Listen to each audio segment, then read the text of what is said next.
Ne nuk jemi pjesë e këtij projekti njerë. Absolutisht. Pseudo projekt që është ky. Sepse në projekt ne jemi te pompa e radhimës që quhet Matan, që do furnizojnë neve dhe radhimën. Aktualisht merr deri diku radhima poshtë dhe ne dhe radhima lart nuk marrim.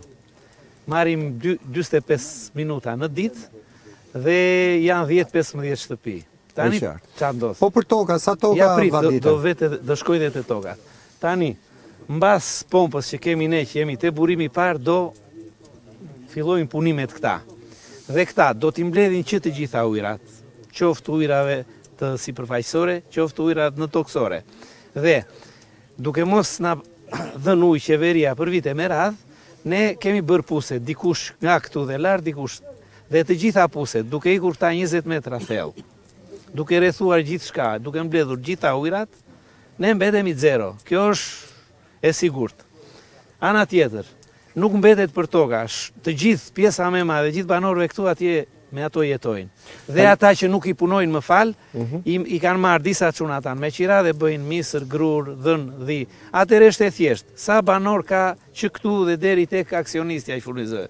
X banor. Sa do një banor, sa litra do në ditë? X për X sa bëjnë?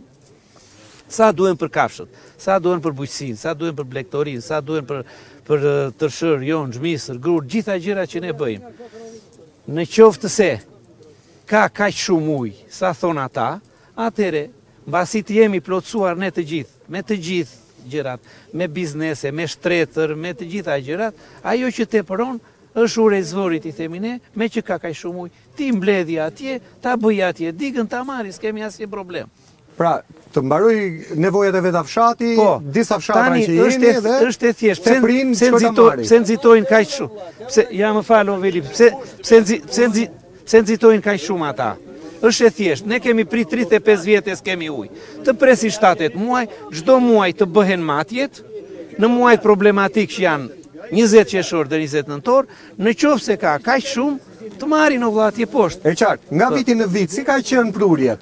Në 2022 thuhet që janë bërë matjet e fundit. Tani ka kaluar 2023, 2024, në këto 2 vitet e fundit. Jo nga viti në vit, po dhe nga dita në ditë paksohen. Paksohen ujrat. Është super e saktë. Ne jetojmë këtu, ne banojmë këtu, i shikojmë çdo ditë.